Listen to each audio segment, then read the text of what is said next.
I read your update on Microsoft buying 49% of ChatGPT.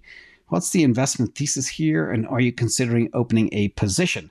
And what type of math is behind this, and how much could ChatGPT be worth to Microsoft? Nico, I will answer all of those questions because I have been monitoring it and I have been considering it, but I decided nope.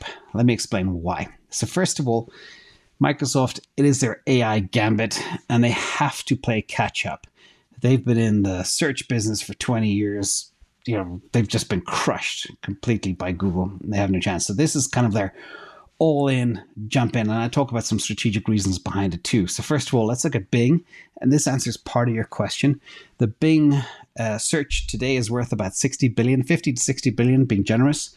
And Google search is worth about 600 billion. So technically, if Microsoft could beat Google, that's a 10x upside.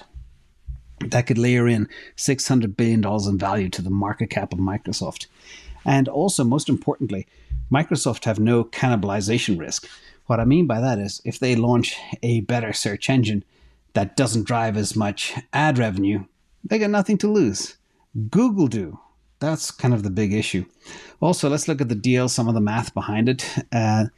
And again, a quick reminder for those that may not be aware, ChatGPT is a language model developed by OpenAI. It's a private AI intelligence laboratory, and it's a private company. So we don't know exactly who is behind it. But I can tell you, the funding round was led by none other than Elon Musk. So he was one of the first investors into this company, which now has a $20 billion valuation. I always talk about the importance of looking at the best capital allocators on earth, the Jeff Bezos of the world and the Elon Musks. And that's part of the reason why they get on trends early. Look at SpaceX and the valuation of that now as well. Again, do you trust him allocating? The answer is yes.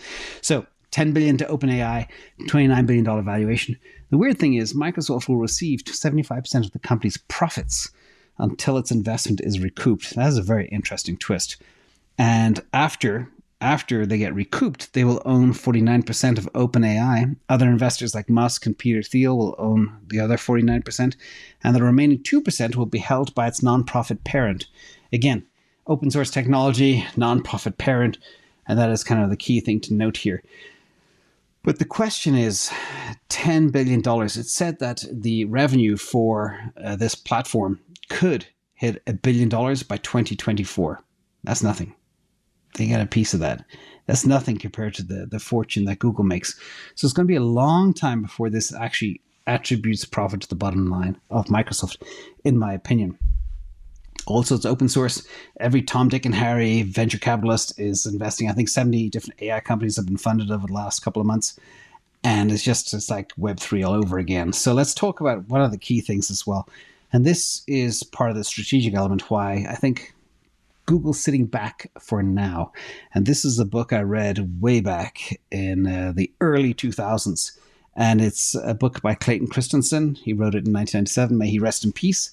But this theory states that well-managed companies that focus on meeting the needs of their customers may lose market leadership when new unexpected market disruption arises. That's exactly what's happening here. And this is because these companies are often too focused on improving their existing products and services rather than developing new and innovative ones. And as a result, they may miss out on opportunities to innovate and can eventually be overtaken by smaller, more nimble competitors. And this theory explains how even successful companies can fall behind. And as a whole, the history is littered with these types of companies. But this is why companies like Tesla continue to innovate, continue to rebuild. Generation 3 platform I just spoke about as well is a huge part of that. Now, Google aren't sitting on their hands. They do have a plan. So let's summarize real quick here. I'm sticking with Google. They've been crawling for more than 2 decades, scraping information. They have more data and more success than anybody. They also have 2 AI platforms. One is Palm, the other is Lambda. I cover them on New Year's Eve. And ChatGPT is still open source, and search will still be needed. So even if you go to ChatGPT and you're looking for a new air fryer or something, heaven forbid, that's not going to give you the answer. Also, this has a whole bunch of bugs too. So it is brilliant, it's genius, but it's not going to take away the need for search.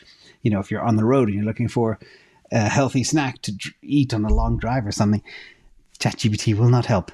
And The VCs are throwing billions at the space. And as I mentioned, it's got parallels to 2021 and Web3 with A16Z and all those other players. And again, I mentioned the numbers. So not that excited yet. Wait for it to be more mature and understand the competitive landscape. It's still too early. And ChatGPT is incredible, but it's easy to clone and rebuild. And there's tons of competition out there too.